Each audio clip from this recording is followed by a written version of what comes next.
No wir dhogi makawinyo miluongo ne wewi madhogi kukwar tikiano chal nade yano yawre duto jogi nobedie e kiwango kagiparo ni gin joga to negiseweya joga muneno kagi machuogi be no akuma ka kino nigi dhie bache kino nigi wach weche maok mamaga ka uparo ni gin to ng'enygi nok ping roho maler manakelunu yano yawre duto. Mano Bikira Maria nowacho e Lawrence Milware e dala mar Naikuru 1966 makae to biro kae to dok to kodhi e dala mar Milambo tigole to dhi Efeso to we piny Afrika. Uwinjo wach malit kabisa.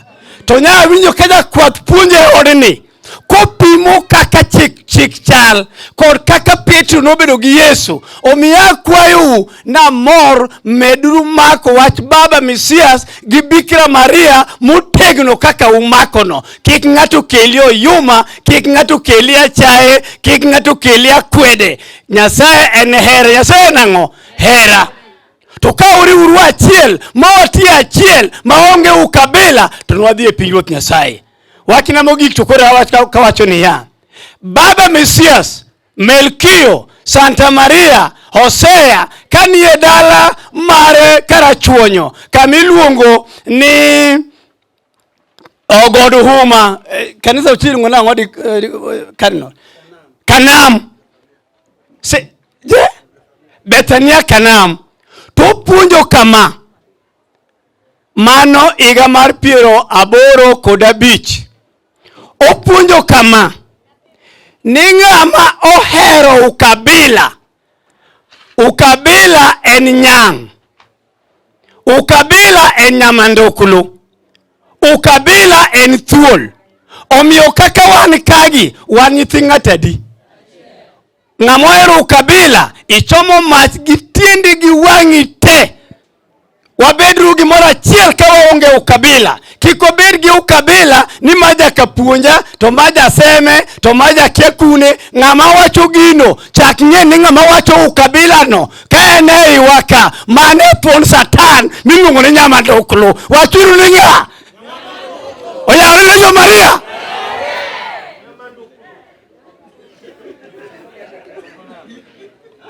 Akwayo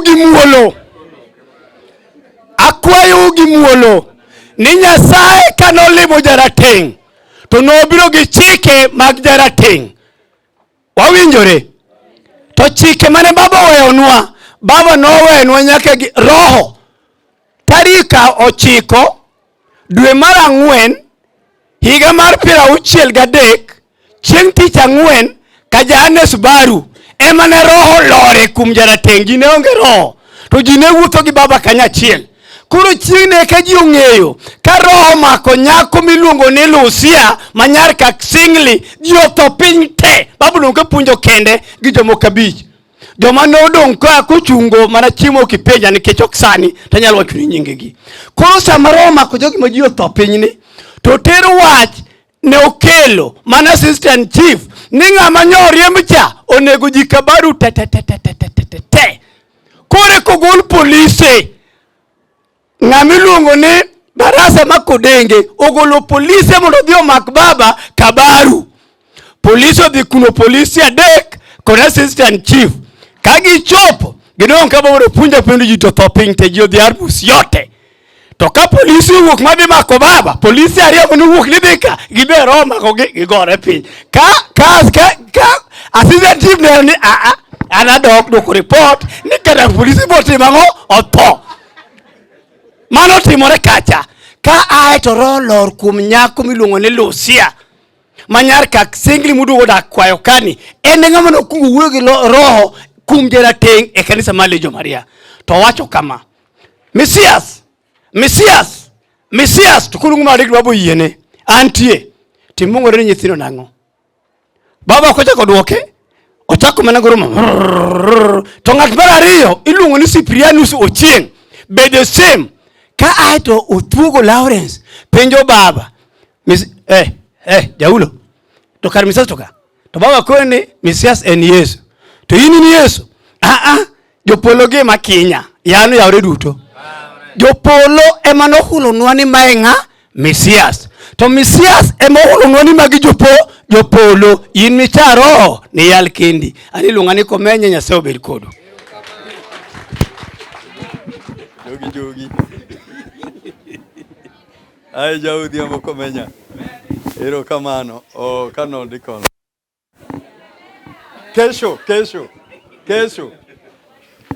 Kesho pale. Ero kamano ni wuoro moluor. Ni jodolo duto, ni jokritos wate. Yare duto. Yare joka mama. Mowuoyo ni iluongo ni Elias. Watiyo kode ka wan karande mag baba. Yare uru kendo. Wan joneno maber e weche baba. Makati kia to koro ng'e. Tawacho ya an gi weche ariyo. Mokwongo en erokamano ni Archbishop mana gi jotich anyana Ropa Manyata to kendo koro Nairobi kanisa miluongo Kwangware mananene kama ng'awore gi malo to koro kabe kanyabiro kata mene ere kama Pablo dhi malo. Tapi papa no ibi kuja to zida loka o iloga nyaka mama Dhari anyapa nok no idre yaro Joseph Peter Dandora amor gi tich to wachan ga chiel makwayo Bishop Nairobi kware ura gi jo Dandora dala ni pok wanongo list certificate mare nitie kaka ne warimb no gike korio tang'ado nyaka rieko chuth Archbishop ma Nairobi kaw thuolo kata ko ba higa ne to achak mwaka manyien obed work plan marwa. Nairobi nigi title leader de kende. Men Kariobangi, en Madhare, en Kwangware. Kanisa modong te onge barupe. Kora kwayo kama. Wakaw thuolo higa manyien kagima ng'ato tho. Wachoko ne pesa wadwa tero dala. To wachoko pesa land. Kata mawacho kan dikol no serumo. Ne wachopo kamoro mawachno aniya. Dandora poko bedo, pok lando tieko tijene kuomgi. To kwadwa nolos marwa ni. Wagola lo 60. Notamre ne onge sano. Madikoro en gi barua. Kora kwa Archbishop. Obed work plan marwa New Year. Waklosa rambe jokrosa kwayo. Uwinj wachno ka Archbishop ogole. Kanise kwan gi barupe ken gin mawa. To samwange title deed baba nokwendo kik wagere kata permanent house. Manodho baba. Nikik wager permanent house kamwange title deed. Kora kwayo. Archbishop kanyakla gi padri magi. Obed work plan marwa ma 2023. Nwadwa loso lope ma Nairobi. Obedo dich kachiel molandi madak gol gi minyalo hero mondo los lope Nyasaye. To achal ka gimo walando ng'ato tho wachoko pes liel. Tena pes land. Mano kweno namba chiel Archbishop. Mararia kwa jokritos wa. Waweyo mane babo keto wae wadok yore moko no chiko dwa kama chielo. Ruak ma kanisa malejo Maria. Nitie kaka baba no kete. Sani odhi kuma chielo maken wan jodin mane. Oyaro joka mama. Ako nunwan joneno. Baba kopuonjo wa presidium. Baba dala man Nakuru wadaki molo miye duto ndalo man wan gi baba e taonde gi te. Baba ne dhi presidium korwako gudu ma presidium. Kenda do koro kama nanyani wonwa papa okaw thuolo no moko yie bedo ka brother samisomo legion orwako good presidium. Baba no kwa Nakuru nokonwa ni ng'ato ka ng'ato nyak som presidium kendo ndik nyingi maluongi. To ko kitim kamano ni winj piny pola winja kaka gweno winja ora. Mano puonje ga ma 68 ka ndalo ma Nakuru. To nomiyo wachika kwale wathi lejo gi len mwarwako kwa dhi presidium no. Baba nomiyo presidium duong' makata konwang' kosepeb mesa to dwa wuoyo gi ji to doka ode. Okon pura neno masa mama ni diot kanyo abro duogo bang'e. Koro wajo lejo Maria en chik ni nyaka waduto waluor mesa mar mama kawalemo. To kisenwang'o kori ma in ilemo dichiel Kapapa dhi misa mano kende misa miwinjo modong' ni nindo lembo dhiambo ni dhi weyo ikaso kaka ni jalejo wabro bedo gi shida. Weche kano dhir Yesu noje telembe duto mokinyi nyaka modhi nyaka madhi nindo. Omiyo kanisa wasani dwa bedo gimoro nono. Ranyisi ni nyano ng'e dala mama nyata sam nyo wuok obiro kae. Ogo kot mar lembo dhiambo. Olemo ji adek. Omenya ni konya neno wacha. Olemo ji adek kende kanisa jito ni kanisa. Wiwa dwa wil gik mane baba keto. Baba kana wan go kanisa ni. Ne wachiemo sa 12. Kwasetieko to chiwo mise. Misa wasomo apom na ka chieng'i matuch. Mane gima ne baba biro ge din neni. To mar go mbaka gineno sim, gineno TV ni. Matwaluo marwa kendo ok nokonywa. Wakaw lemo mondo bede wa namba 1 kuomwa. Jomoko ni kuomwa kata ko chako rusarika, onge gima dangi mul gikia kata rusarino. Jomoko ni kuomwa kata na mirwako malejo ni. Gionge go be okan gindu wagibro tho kapod gikia gino. Akwayo jopuonj. Wawagi ji piny kwa dhi kodgi malo. Jalejo ni gik moko ariyo mag tich. Katena grusari. Jalejo rwako musalaba. Mato babu puonjoge ma 82 ka Filipo otho Jerusalem. Ana wuon gi wuon mtakatifu ni nadhir baba. Diakon otho to pok aneno ka kiko diakon. Nikech an mana telo to Filipo mana luwa. Koro wadhi gi wuonwa makoro papa ni. Apenjo baba diakon iko nadi. Gima ne baba kuongo duoka. Kik wik Filipo ka musalaba onge ng'ute. Jogo mi kuongo musalaba onge ng'utgi oika jo kafiri makata jodole moluor liendi. Jo Kristo wang'eny ka onge kata musalaba ng'utegi. Unubed nadi chieng' thou. Atimo mos ok ne owechu ne uonge to anantie korera wachunu. Koro kotokre ta kok paro mano. Samitho ok no gol mar wuodi kikelo kuomi, ok no gol mar chiegi kikelo kuomi, inidhi kaka ja kafiri. Mano mondo wanon. Ok anyal wat mang'eny to gi ng'eny ariyo ge manyiso wach lo to grwakruok ma kanisa ni ochiko kumoro nono. Erokamano baba. Erokamano. Magbet pinyno meno jatelo mala ma mene ministry me entie wacho wach moro kanyo duond baba misia kik wager udi ma permanent ilope muonge gi namba to i Nairobi ka roho magedo no osalor ute kiteng'eng otipa dwar barupe mag kanisni mondo grofe mondo gere grofo salori i Nairobi. Erokamano. Colonel Odinga baba ga mama mondo puoye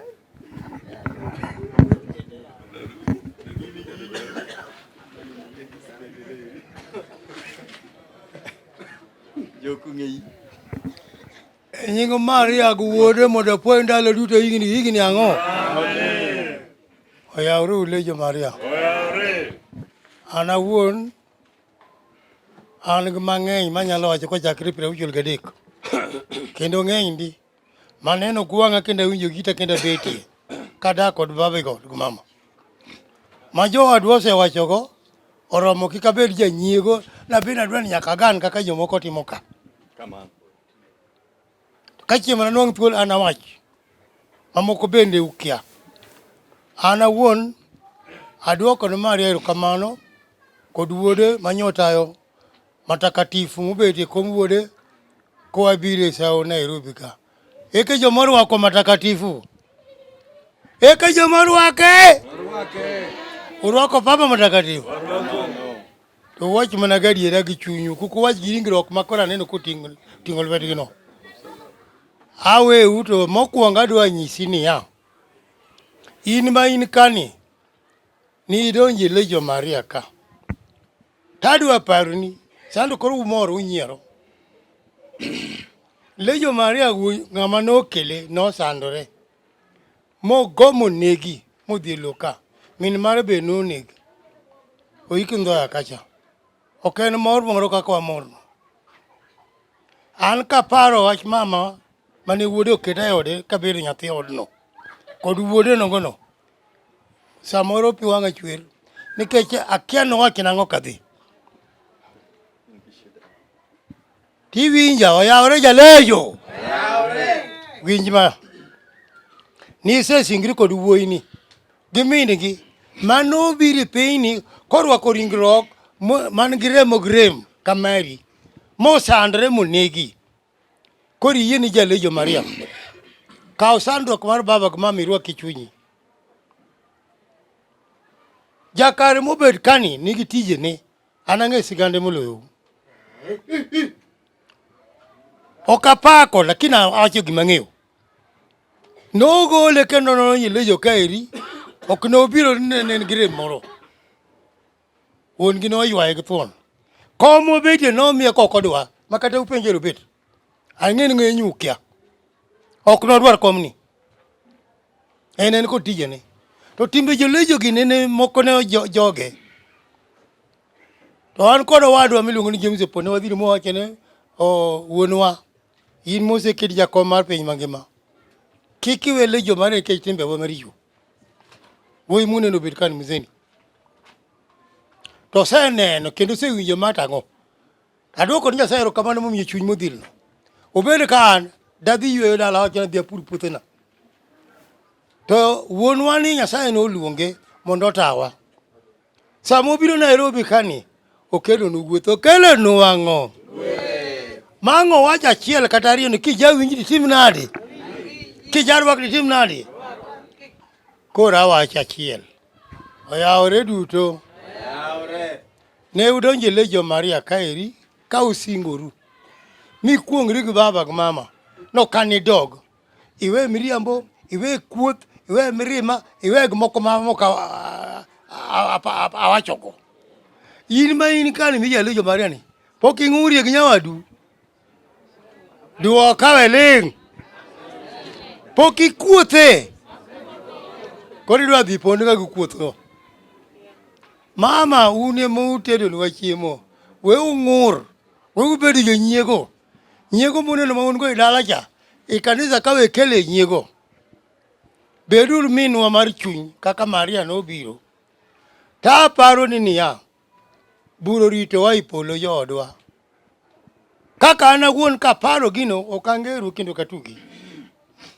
Aywa ka piwanga chwer madhia wachin mama nini tuma marach kumlunga.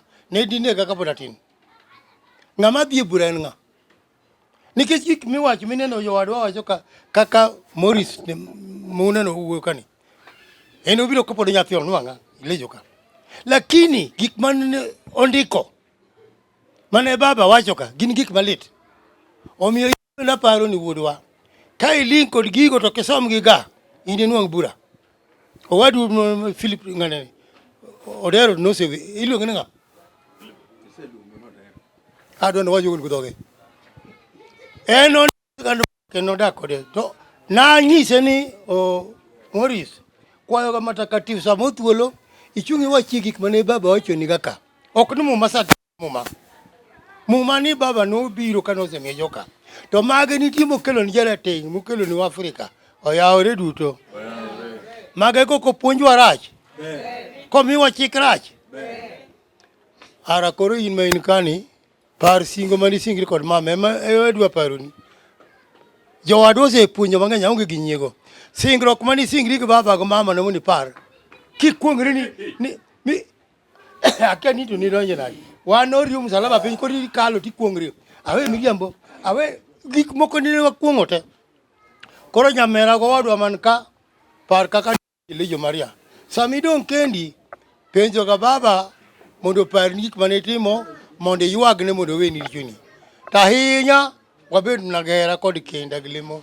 ko paro wach Nyasaye kende an ok dang awach mang'eny mane madawe ugo achwanyo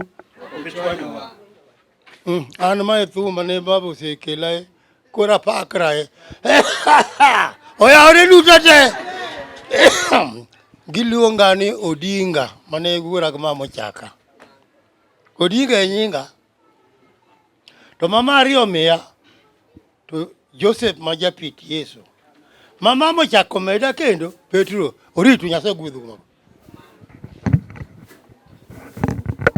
Kanol Tanzania kendo Kanol Vika kendo Jacob maro Joveyo. Karibu mzee. Jacob Joveyo. Achiel kende okoro. Moro nitie madhi kamo, moro dhi kamo.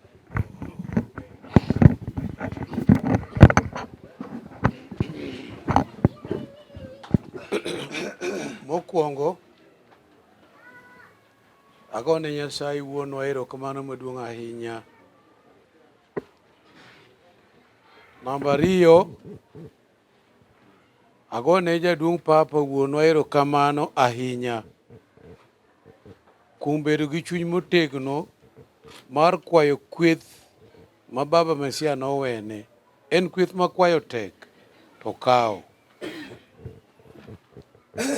Jo Nairobi e bwo Archbishop Andrew Tipa kamede Dandora St. Peter Enoka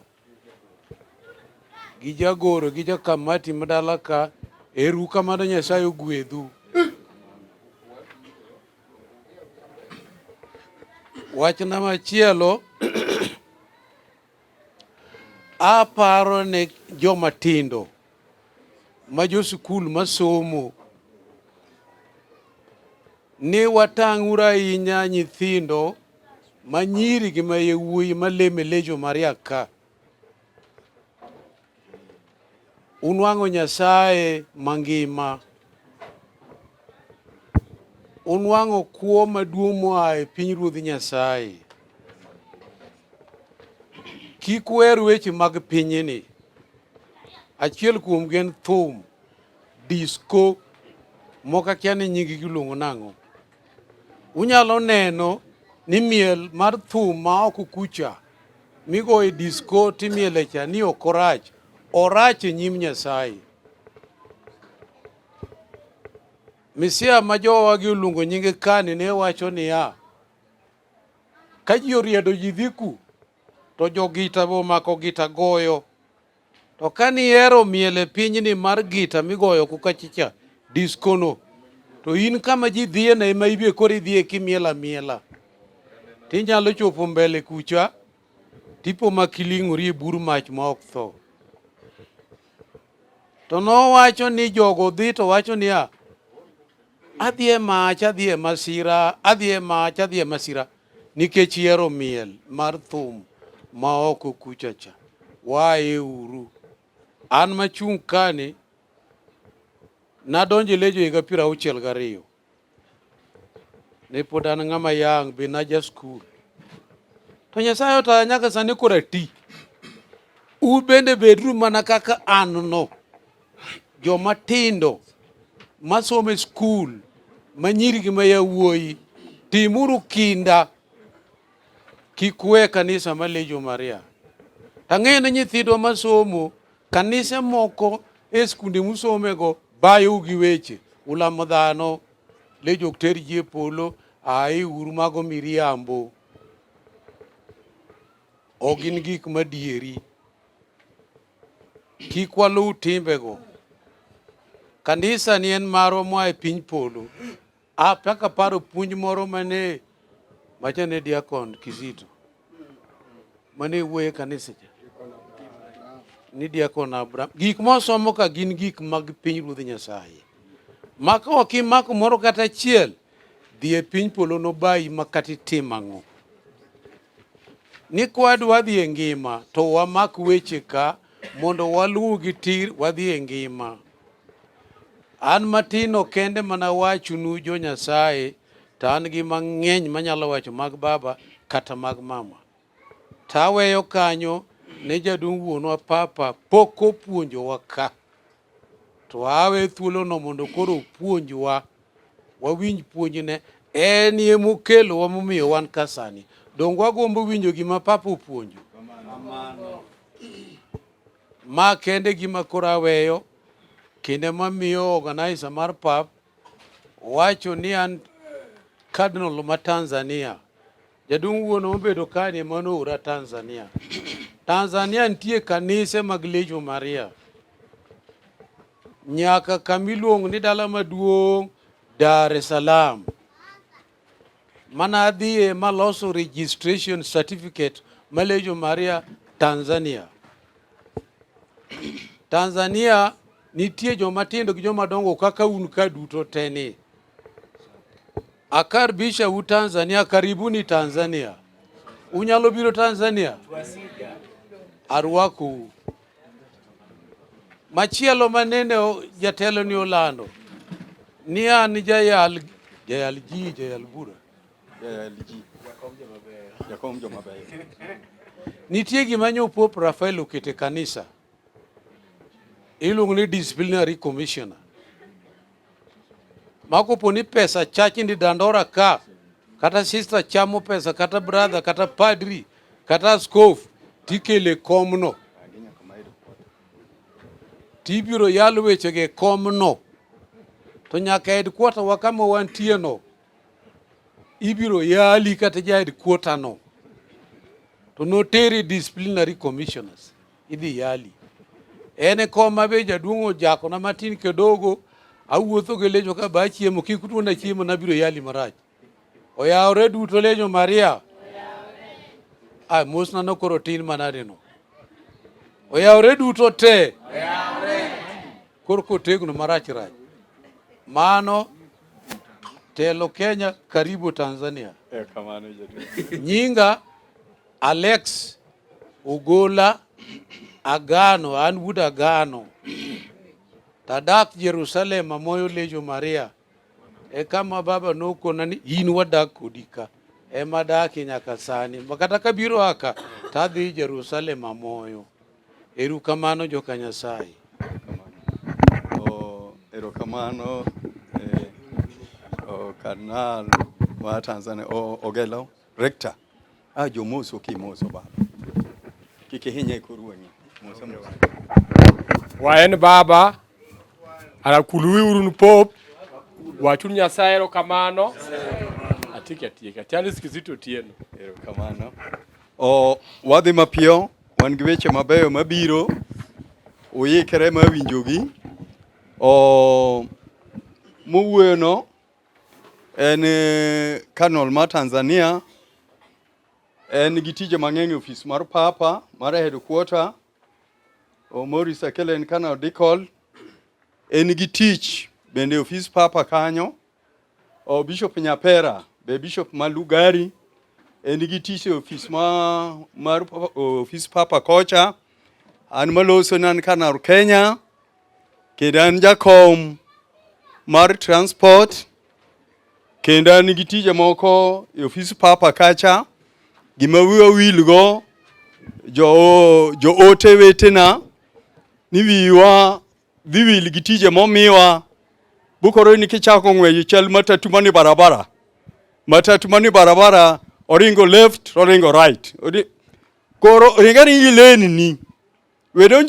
Welao tiju Morris Maland. Welao tiju Ugola Kagano mare mabuche moyalo gacha. Abene we kuma ntien. Welao recorder. I transport. Aonge ge assistant. Kana Kenya aonge ge assistant Kenya ka.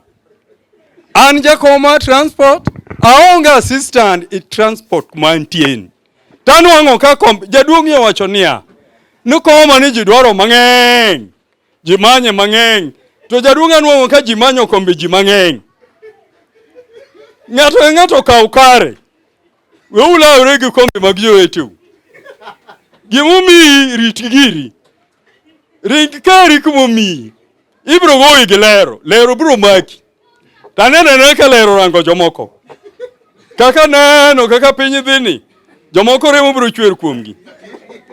Erokamano. Archbishop ma Nairobi. Chal kamane wadhi tiende. Archbishop ma Nairobi onyono tienda. Ni podi oko tieko tumne more kiwanja ka. Ni wendo ne men Papa Mtakatifu. Wani luet Archbishop ma Nairobi. Kendo Bishop ma Nairobi gikombe nete. Jaduong wan kuomi ine kore jatendo waka. Wanonge gwach. Tumgik mehero. Asante sana Baba Mtakatifu, Wakristo wote kwa ujumla. Oyaorcho kama mama. Oya orinda gani ya nguvu jameni. Oya oricho kababa.